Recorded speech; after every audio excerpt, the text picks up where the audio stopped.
Bueno, hay casi 8.000 millones de personas en el mundo, es decir, la población mundial se está acercando ya casi a los 8.000 millones, y de esos 8.000 millones de habitantes en el mundo, alrededor de la mitad son básicamente las religiones que se llaman religiones abrahámicas. Es decir, 4.000 millones de personas, la mitad de las personas en el mundo, por hablar de números redondos, siguen la tradición que se conoce en teología o en el estudio de las religiones como la tradición abrahámica. De esta tradición abrahámica hemos visto que se desprenden principalmente lo que se conoce como el judaísmo, el cristianismo y el islam. Y uno de los objetivos de estas ponencias o de estas charlas es hacer una comparativa básicamente entre estas tres religiones. Por supuesto que hablamos algunas veces de las otras religiones, el budismo, que tiene alrededor de 500 millones de seguidores en el mundo, o el hinduismo, que tiene alrededor de 1.200 millones en el mundo. Incluso hablamos de las posiciones ateas o secularistas, que también son alrededor de 1.200 millones en el mundo. Pero principalmente por nuestro medio, por nuestros países, nosotros hablamos de las religiones abrahámicas. Entonces, si hacemos una comparación rápida entre el judaísmo y el cristianismo y el islam, para entender cuáles son sus diferencias más marcadas, entendemos, por ejemplo, que si hacemos una comparación con el cristianismo, la diferencia fundamental entre los musulmanes y los cristianos es que los musulmanes creemos en la unicidad absoluta de Dios. Es decir, el musulmán entiende y sabe que lo correcto es el monoteísmo puro. Dios es un ser todopoderoso, es un ser que tiene una sola persona, o sea, no es un Dios multipersonal, y no comparte su dominio y no comparte sus atributos perfectos con otros seres. Además, que este ser, que es Dios, nuestro creador, es además el único digno de adoración.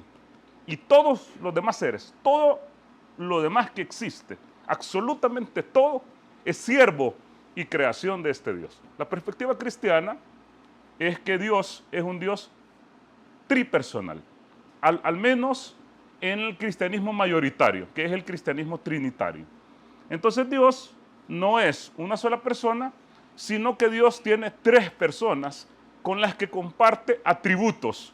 Y además, esas tres personas, que son diferentes, pero iguales entre sí, todas merecen adoración. Además de que el cristianismo moderno ha pasado de ser una religión trinitaria, es decir, a adorar a estas tres divinidades o a estas tres divinas personas, hacia el cristocentrismo, es decir, a poner a la persona de Jesús, el Mesías, prácticamente como el Dios mayoritario, o el Dios más importante, o el Dios a quien todo el mundo debe inclinar sus rodillas y dirigir la adoración. Esta, digamos que es la diferencia básica entre el Islam y el cristianismo. Por supuesto que existen otras diferencias, como la cuestión de la crucifixión de Jesús y la cuestión de cómo es que vamos a ser salvos, pero la diferencia fundamental es este monoteísmo. Ahora, cuando alguien viene y dice, entonces, ¿cuál es la diferencia con el judaísmo? Es decir, porque el judaísmo establece que Dios también es uno y establece lo mismo que les estoy diciendo, de que Dios es un ser de una sola persona a quien solo se debe la adoración, etcétera, etcétera, etcétera. Aunque en los textos hebreos o en los textos del Antiguo Testamento hay referencias a, digamos, a interpretaciones de este Dios como cercano al ser humano, en el sentido de que este Dios se parece mucho a las características de un humano, es decir, este Dios se arrepiente, este Dios cambia de opinión, este Dios se pone triste, este Dios descansa, este Dios duerme, este Dios llora, este Dios se enoja y pierde la visión de las cosas y tiene que venir alguien a calmarlo. e incluso este Dios pelea con el ser humano y pierde en una pelea cuerpo a cuerpo con otro ser humano. Nosotros podemos encontrar eso en los textos antiguos, pero es cierto que el Tanaj o el Antiguo Testamento habla de que solamente hay un Dios y solamente a Él hay que adorarle. Entonces, ¿dónde reside la diferencia fundamental? Porque sí hay diferencias en este concepto de Dios. Para los musulmanes, Dios, Allah, no descansa, Allah no tiene debilidades, no lo alcanza, ni lo afecta el sueño, ni el cansancio, ni la somnolencia, ni mucho menos pelea con un ser humano, ni mucho menos se arrepiente porque conoce y sabe todo, aunque existen estas diferencias. ¿Dónde se encuentra la diferencia fundamental con el judaísmo? La diferencia es que el judío, a través de todas sus interpretaciones, porque no vamos a decir de que el judaísmo empezó con estas interpretaciones desde su padre Judá, cree de que la humanidad en general está dividida en dos clases de personas. Ellos, que son los escogidos, y esto es racial, entonces de alguna manera racial, ellos son los escogidos y tienen una predisposición a ser los preferidos de Dios, y todos los demás que no son judíos, son creaciones de segunda categoría que según algunos rabinos fueron creados para servirles a ellos. Incluso si un no judío se convierte al judaísmo a través de intrincadas formas de entrar y de ser aceptado para pertenecer a la comunidad judía, es visto siempre como un converso de segunda categoría. Tal vez en la salvación se va a salvar, pero va a ir a los gallineros. Las primeras plazas están hechas para los judíos de raza. Entonces, digamos que el problema del cristianismo está en Dios, en la concepción que tienen de Dios y Allah comparado con el Islam, y el problema del judaísmo está con la situación del prójimo. ¿Qué entendemos por el prójimo y tu hermano? ¿Hay alguna diferencia en la raza? Sí. Desde la perspectiva judía, sí. El judío es superior al no judío.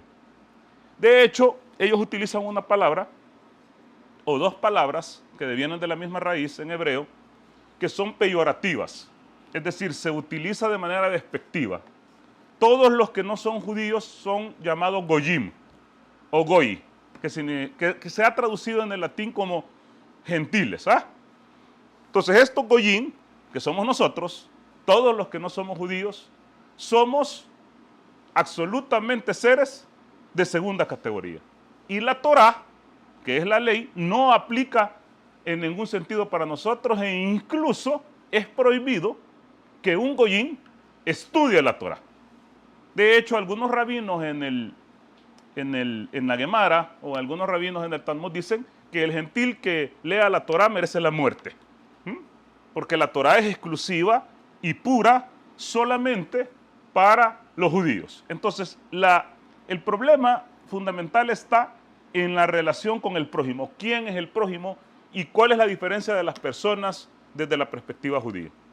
Si nosotros vamos a lo que tenemos de la Torá, porque hay que entender una cosa que es importante, nosotros no tenemos la Torá original, es decir, la Torá que fue revelada a Moisés en el monte y que Moisés recibió y que llevó a los hijos de Israel, esas tablas de la ley no las tenemos en original. No existen. Y lo que tenemos de la Torá es más antigua, son 200 años antes de Cristo. Se entiende más o menos que Moisés caminó sobre la tierra alrededor de entre 1200 y 1300 antes de Cristo. Pero la Torá que existe, más antigua, es algunos manuscritos encontrados en Qumrán que datan de 200 o 2 siglos antes de Cristo, es decir, entre 1000 y 1100 años de diferencia.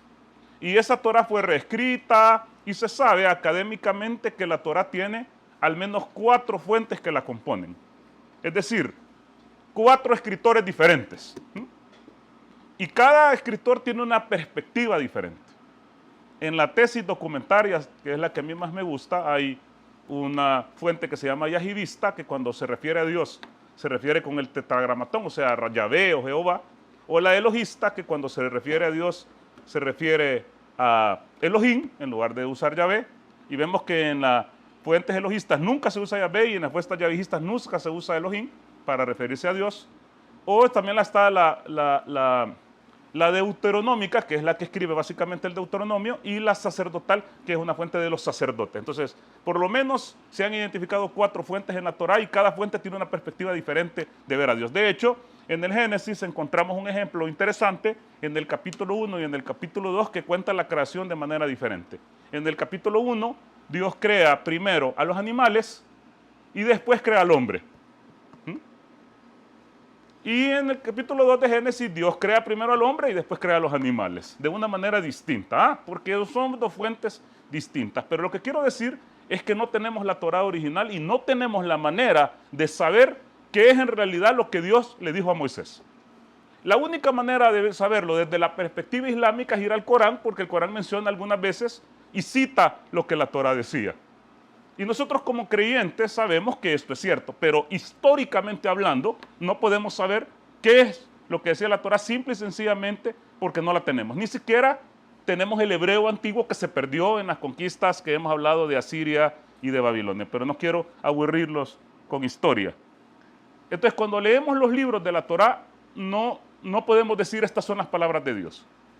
Pero si agarramos un versículo de uno de los libros de la Torá que está en español, que es el libro de Deuteronomio, que a los judíos no les gusta que les digan Deuteronomio, sino que les dicen Devarim. Devarim es el nombre del libro en hebreo, Deuteronomio no les gusta, pero es igual Deuteronomio. Y vamos al capítulo 23 y el versículo 20, entonces Deuteronomio 23, 20 dice, no causarás a tu hermano cobro de interés de dinero, interés de alimento, interés de cualquier cosa a la que le puedas cobrar. Entonces, cuando uno lee esto, uno va y dice, el Corán dice lo mismo, el musulmán no puede cobrar interés, ni tampoco va a gravar a su hermano con interés. Pero ¿cuál es la interpretación que le da el judaísmo a este verso? Pues el debate desde ellos es que el versículo dice a tu hermano. Entonces el debate no está en el punto del interés. El debate está que dice no le cobres a tu hermano. Entonces ellos dicen que los hermanos solamente son el pueblo judío. Es decir, lo que está diciendo el versículo es cobrarle interés al que no es tu hermano. Entonces la perspectiva talmúdica de este verso o de interpretación de este verso es que cobrarle interés a todo lo que no sea judío. A todo el que no es judío, trabarle interés. Porque al decir cobrarle a tu hermano, intrínsecamente el verso está diciendo no le cobres a tu hermano, intrínsecamente el verso está diciendo cobrarle al que no es tu hermano. Entonces de toda la Torá, los judíos sacan algo que se llama los mitzvot. Los mitzvot son los mandamientos.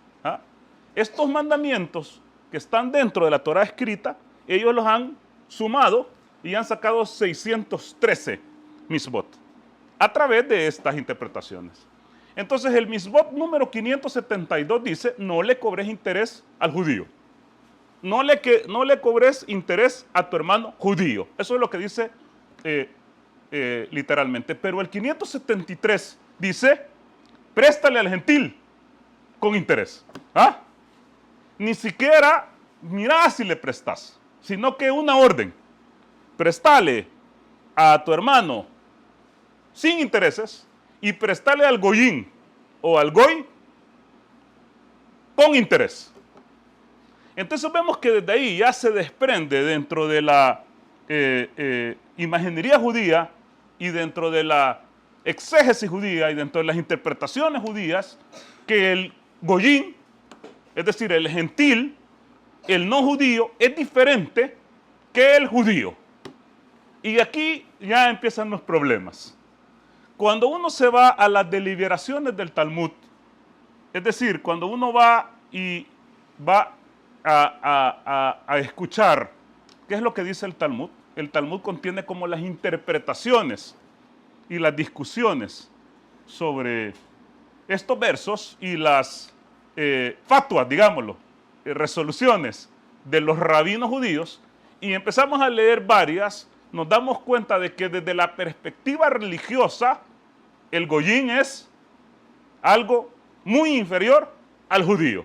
El gentil, nosotros los que no somos judíos tenemos una posición totalmente inferior. Por ejemplo, si nosotros nos vamos al Talmud, ¿qué es lo que les estaba diciendo? El Talmud de Jerusalén, por ejemplo, el Sanedrín 257. Rabí Simeón ben Lohaj, que es un sabio desde la perspectiva talmúdica o judía, dice: aplastar la cabeza de los mejores gentiles. Matad a los mejores gentiles. Porque hay que aplastar la cabeza de las mejores serpientes. La más calificada entre las mujeres, entre ellos es una hechicera. Bendito sea aquel que hace la voluntad del omnipresente. Es decir, es una recomendación del Talmud de Jerusalén, de un sabio judío, diciendo que hay que matar no solamente a los gentiles, al mejor de ellos. O sea, porque él es la cabeza de la serpiente. Así que si hay un no judío inteligente, con buena posición, con poder, con sabiduría, aplastarle la cabeza. Esta es una orden de un sabio que está escrito. Uno puede ir, vayan al Talmud de Jerusalén, pónganlo en internet, vean Sanedrín 257 y vayan a ver lo que les estoy diciendo, porque en realidad no me lo estoy inventando. En el Talmud de Jerusalén, Kiddushin 411, dice: pero donde quiera que haya responsabilidad por la pena capital, es decir, de la muerte, la pena de muerte, el Tanaj nos enseña, como se enseña en la primera cláusula, con respecto al derramamiento de sangre, si un gentil asesina a otro gentil, es culpable. Si un gentil asesina a un judío, es culpable y responsable de la pena capital, o sea, de ser muerto. Pero si un judío asesina a un gentil, está exento. ¿Por qué? No sé. ¿Cuál es la interpretación para decir que si un gentil mata a otro gentil, es culpable? Y si un gentil mata a un judío, es culpable. Pero si un judío mata a un gentil, no lo sé. La única manera es decir, es que un hombre puede matar a un pollo, o a un burro, o a una vaca, y no va a ir a la cárcel. Todavía no va a ir a la cárcel. Pero si el pollo mata a una persona, que sería difícil un pollo matando a una persona, tiene que ser un pollo mutante, o mátenlo. O un perro mata a una persona, maten al perro. Esta es la única posibilidad. Porque si no, ¿cómo podría ser que un judío puede matar a un gentil sin tener responsabilidad? Ni siquiera si un gentil lo está amenazando de muerte en su legítima defensa. No es exento de la pena. Si nosotros nos vamos a la Sanedrín 57a, que también es una resolución del Talmud, Rabí Yohanan, que por cierto es un súper rabino famoso entre los judíos religiosos, como decir aquí ignotamía para los musulmanes, así de famoso, dice: un gentil que se dedica al estudio de la Torá está sujeto a recibir la pena de muerte.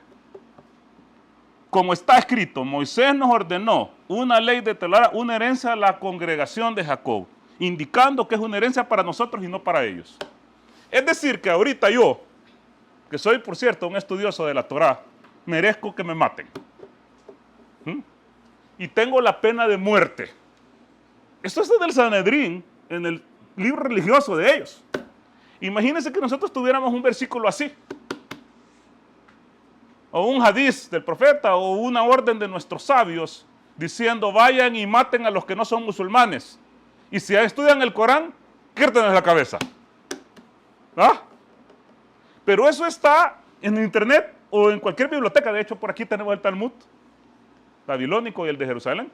Se los puedo prestar para que lo vayan a ver en papel, que esta es una orden clara. Hay una diferencia garrafal en cuanto a el judío y el no judío.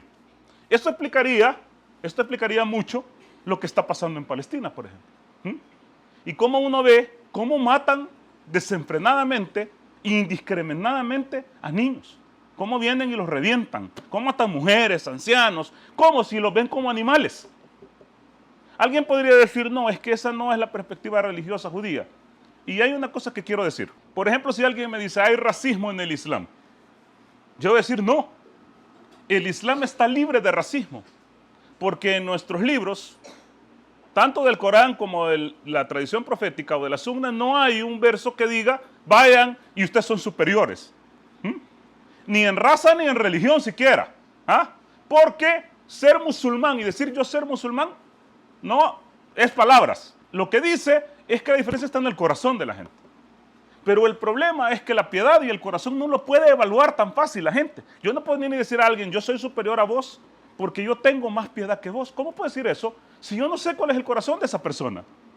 Entonces no existen versos que hablen de superioridad racial en el Islam. Imposible eso.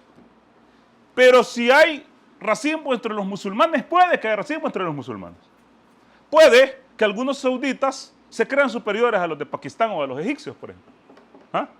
Claro, puede suceder. Puede suceder que un árabe de Jordania se sienta superior a un árabe que viene refugiado de Palestina. Y ni siquiera le dan el pasaporte de nacionalidad.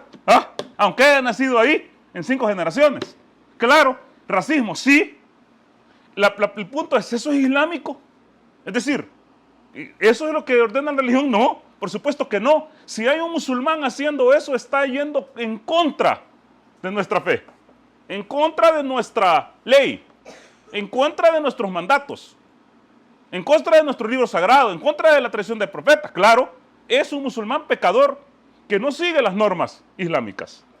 Porque es importante, fundamental, diferenciar el camino de los caminantes. Entonces, puede ser que venga un judío y me diga, de hecho, yo conozco varios judíos que yo creo que no piensan así. Porque cuando yo hablo con ellos, ellos me dicen, nosotros no creemos en eso. Ok, pero yo no estoy evaluando a los judíos como personas. Estoy evaluando al judaísmo como religión. Es decir, si alguien pudiera utilizar un verso para justificar un acto, sí, las matanzas están justificadas desde la perspectiva judía en Gaza, claro, maten a los niños y a todo el mundo, pues. Si desde la perspectiva judía no tienen problemas. Si hay un judío que no le gusta eso, de hecho yo he visto judíos marchando a favor de Palestina y en contra del genocidio y diciendo que eso es una barbaridad, está bien, alhamdulillah, gracias a Dios son buenas personas, pero el judaísmo como religión, el Talmud, que son sus libros sagrados, dice que hay que ir a matar a todos los que no son judíos y aplasten en la cabeza a la serpiente. De hecho, utilizan mucho esa frase de aplastar la cabeza a la serpiente. Dice, en el judaísmo, la Torah dice que si una persona toca un cadáver, está impura. Y todo lo que toca esa persona va a ser impuro. Entonces requiere un tiempo y purificación para poder salir de la impurificación de tocar un cadáver. Pero el Sanedrín 57a también, el Babá Mexía 114b, con respecto a eso dice lo siguiente. Rabí Shimon ben Yohai, que también es un tipo famoso en el judaísmo rabínico, dice, las tumbas de los gentiles no hacen que uno sea impuro. Fíjense, las tumbas y los muertos de los gentiles no hacen que un judío sea impuro. Y dice, como está escrito, y ustedes mis ovejas, las ovejas de mi prado, son hombres. Ezequiel 34:31. Y dice, lo que enseña este versículo es decir que el pueblo judío son llamados hombres. Pero los gentiles no son llamados hombres. Por lo tanto, no son hombres. Y entonces, como solo la muerte de un hombre impurifica a alguien, pero ellos no son hombres, no son impurificados. Ok, si nosotros no somos hombres, ¿qué somos? Hombres en el sentido de humanidad, el humano. Si no somos seres humanos, ¿qué somos? Estamos hablando de la perspectiva judía. ¿Qué somos nosotros? ¿Qué somos nosotros? Sería importante que viéramos qué somos. Hay algunos judíos que dicen, no, pero es que esas son las interpretaciones de los rabinos antiguos. Es decir, estás leyendo el Talmud de Babilonia 500 años después de Cristo. Entonces ellos tenían un pensamiento totalmente diferente a nosotros y ahora nosotros pensamos de manera más moderna, ya no tan locos. Nosotros somos no sé qué. Ok, vamos a ver a Obaida así se llama Obaida Yosef. ¿Ah? Que por cierto, este señor es uno de los rabinos más importantes, seguido por muchos judíos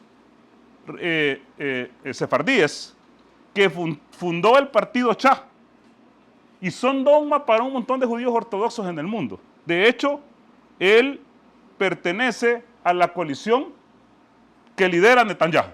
¿Ah? Obaida. Entonces, no mentira, se llama Obadía, no se llama Obaida, pero se parece, eso hay que cambiarle la letra para atrás. Entonces Obadía viene y dice lo siguiente, en su discurso, ¿ah? Que vio un montón de hecho lo hizo en hebreo y yiddish, y lo vieron un montón de judíos en el mundo, y dice, los gentiles nacieron solo para servirnos. ¿Ah? Eso fue hace poco, hace 4 años. ¿Ah? Y dice, los gentiles nacieron solo para servirnos, si no, no tendrían lugar en este mundo. Solo servir al pueblo de Israel. ¿Para qué sirven los gentiles? Trabajarán, ararán la tierra y recogerán los frutos. Nosotros nos sentaremos como un efendi, ¿ah? Que es la palabra turca que se utiliza equivalente al señor. Ah, señora, alguien de posición de poder. Y él lo utilizó textualmente. ¿Ah? Nos sentaremos como un efendi y comeremos. Dios les dará longevidad a los gentiles, es decir, los gentiles vivirán por mucho tiempo. ¿Por qué? Imaginar que se muere el burro de alguien. Imaginar que se muere el burro de alguien, perdería su dinero si se muere su bestia. Entonces, el burro va a servirle mejor si vive más tiempo. Los gentiles son burros para nosotros. ¿Ok? Eso lo dijo uno de los rabinos más importantes del Israel actual, fundador del partido Shas, de la coalición de Netanyahu, diciendo en la televisión, diciendo que los gentiles, nosotros estamos creados para servirles como animales. Men, yo no puedo creer que un cristiano sea amigo de Israel. Men.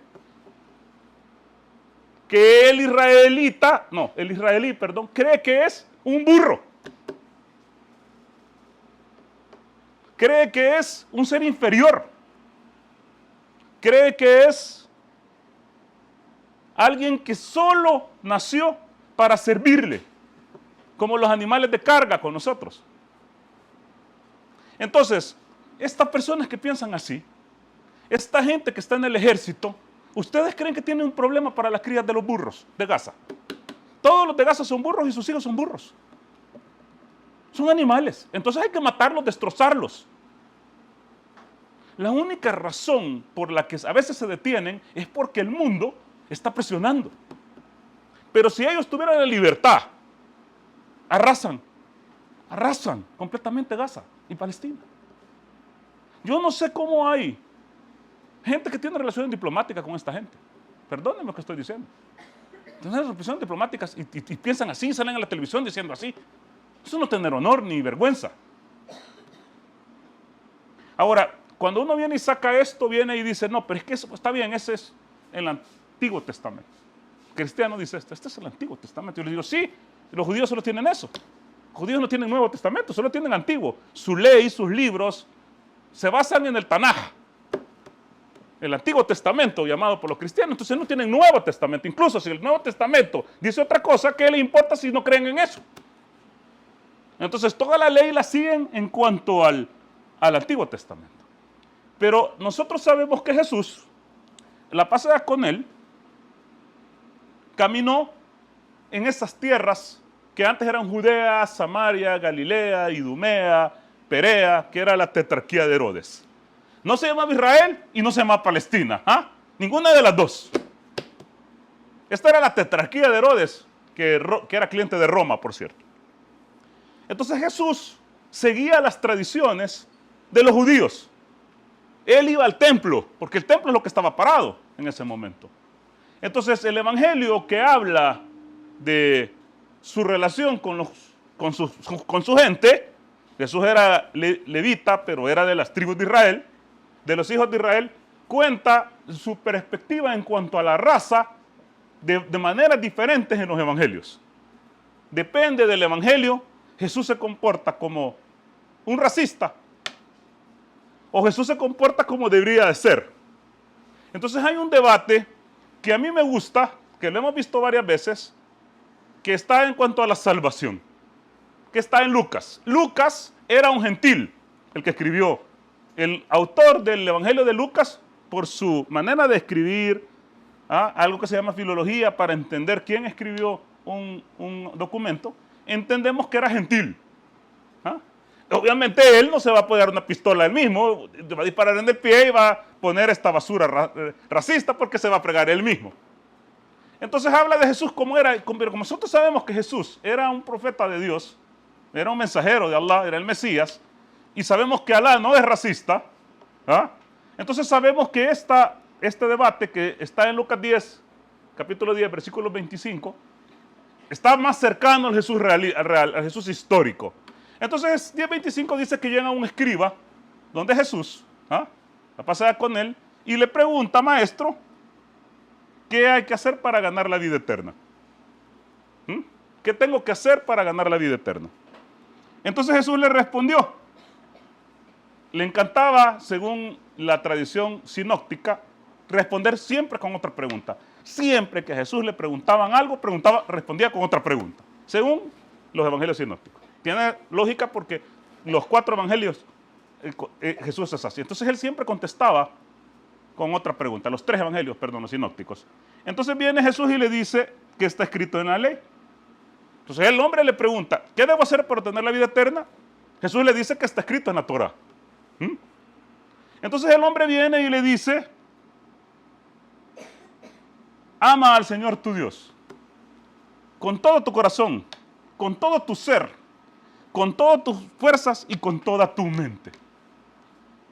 Ama a tu prójimo como a ti mismo. Bien contestado, dijo Jesús. Bien contestado, dijo Jesús. Haz esto y vivirás. Yo utilizo mucho este verso para demostrar que cuando Jesús le preguntaban lo de la salvación, no mencionaba sangre de Cristo, ni cruz, ni aceptarme como tu salvador personal, ni todas estas cuestiones que fueron agregadas posteriormente. Jesús le dice que está escrito en la ley.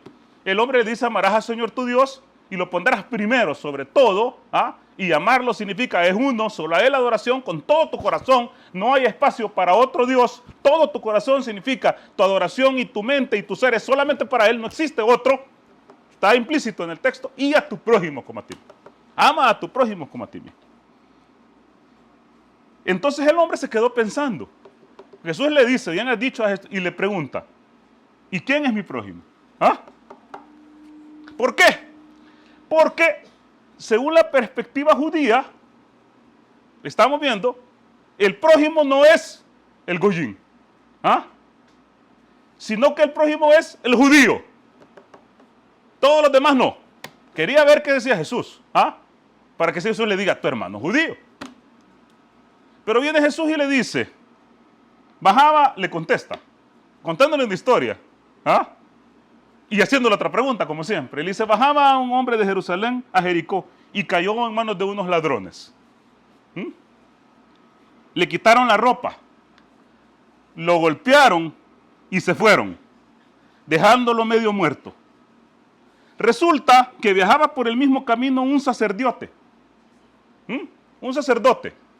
que al verlo se desvió y siguió de largo. Un sacerdote. La perspectiva judía para el sacerdote era una persona súper especial para la perspectiva judía, era una persona religiosa, una persona recta, pero Jesús dice que el sacerdote pasa, lo ve y pasa de largo. Así también llegó a aquel lugar un levita, otra persona que no es sacerdote, pero que está relacionado con el templo, porque los levitas, como les he dicho en otras charlas, eran los únicos que podían ministrar en el templo, descendientes de Leví. Jesús mismo era levita. Y entonces dice, y al verlo se desvió y siguió de largo. Pero un samaritano que iba de viaje llegó a donde estaba el hombre y viéndolo se compadeció de él.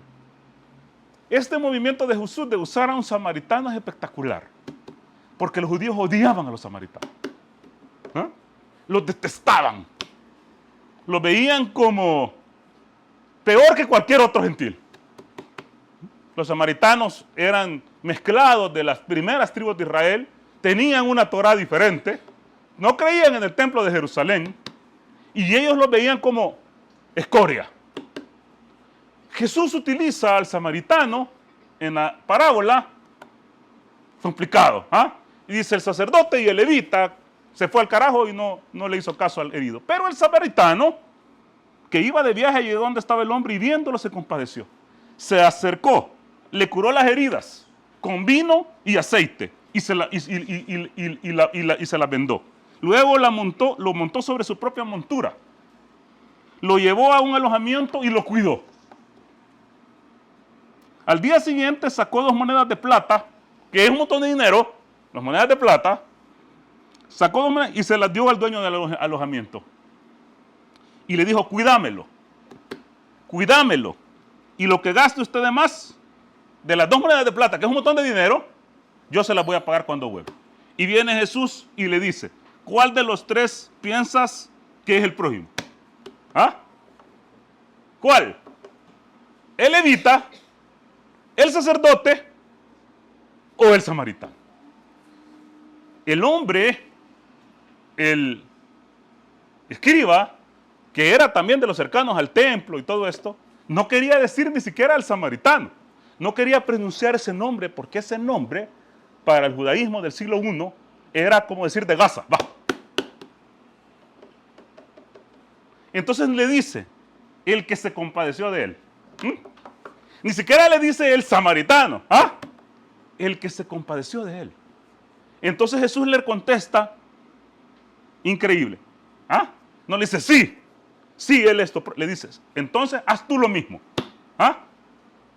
Entonces ve y haz tú lo mismo.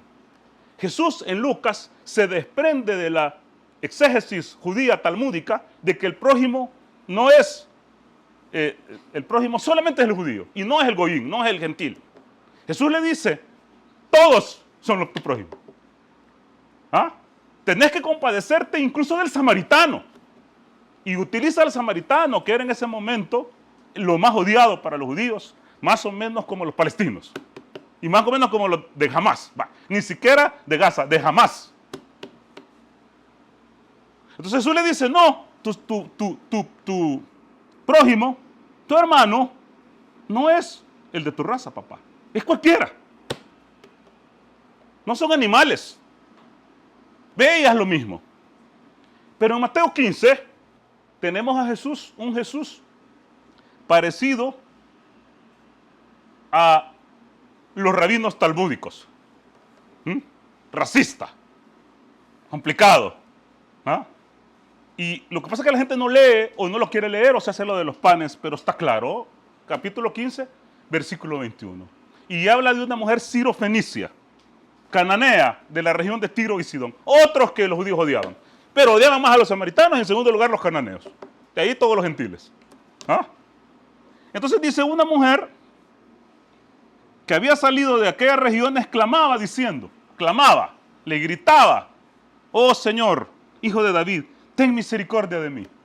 Ten misericordia de mí. Mi hija está gravemente atormentada por un demonio. Ten misericordia de ella y de mí. Pero Jesús la ignoraba. O sea, la mujer le gritaba, Señor, Hijo de David. ¿Ah? Que era la manera de llamar al Mesías, supuestamente en aquel tiempo. Ten misericordia de mí. Pero él no le respondía. Entonces se le acercaron los discípulos, los 12 que estaban alrededor de él, los compañeros de Jesús, si lo hiciéramos al estilo Sahaba. ¿Ah? Los discípulos de Jesús. Y le dijeron, despídala, atiéndela, pues grita tras nosotros. O sea, se compadecen los discípulos porque la mujer estaba gritando, ayúdame, Señor. Entonces viene Jesús y le dice, yo no soy enviado, sino solamente para las ovejas perdidas de Israel. ¿Ah? Es decir, yo no soy enviado para goyines. Yo soy enviado solamente para los hijos de Israel. Entonces ella vino y se postró después de escuchar esto y le dijo, Señor, socórreme. Y Jesús, imagínense todo lo que sucede desde la imaginería de Mateo, se se postra y le dice, socórreme. Y entonces, él le dijo, no es bueno tomar el pan de los hijos y dárselo a los perros. Perros. ¿Ah? No está bien el pan que es para los hijos dárselo a los perros. La Reina Valera 1960 pone perrillos, porque se oiga menos yuca, ¿ah? Pero la traducción es perro. Por cierto, se dice igual que en árabe, kalb. No kalb, sagir. Kalb en arameo. Perro. ¿Ah? Por cierto, no lo dice en plural, sino que no está bien quitarle el pan al hijo y dárselo al perro. Pero la Reina Valera 1960 pone perrillos. ¿Ah? En inglés, no sé, King James dice dogs, porque no se puede poner, no sé cómo se dice perrillo en inglés. Little dog. ¿Ah? Perro. Jesús. Y ella le dijo, sí señor, pero aún los perros merecemos comer de las migajas que caen de la mesa de sus amos. Entonces Jesús le dijo, oh mujer, grande es tu fe, hágase como quieras. ¿Ah? Que te queden las migajas, perro. ¿Ah? Ok, ¿cuál Jesús se parece más a la realidad? ¿El Jesús de Lucas o el Jesús de Mateo? Por supuesto que Jesús de Lucas. El Jesús de Lucas no hace diferencia entre de hecho, le da una lección a los que pensaban así. Pero Mateo, que es un evangelio de la línea dura, supuestamente, y tiene relatos de la línea dura judía, ponía a un Jesús racista. Es cierto que Jesús fue enviado para los hijos de Israel. Es cierto eso. Claro, él fue solamente enviado para los hijos de Israel. Pero si veía una mujer necesitada de cualquier otra raza, era un profeta de Dios, la hubiera sanado. De hecho, hay otros milagros dentro del mismo evangelio de personas que no eran judías. Pero Mateo trata de ser duro, el escritor. Otra vez, varias fuentes. ¿Cuál es el Jesús real? El de Lucas, que contesta de manera, hasta se ve en la sabiduría en sus palabras. Entonces, Mateo todavía en el Nuevo Testamento, vemos todavía el cordón umbilical que estaba unido con ese pensamiento. Los goyín somos perros. Obadía, dijo que somos burros. ¿Ah? En el siglo I, perros.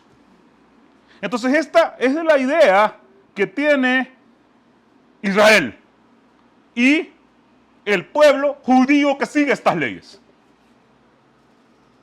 Y esa es la principal diferencia de los musulmanes con el judaísmo.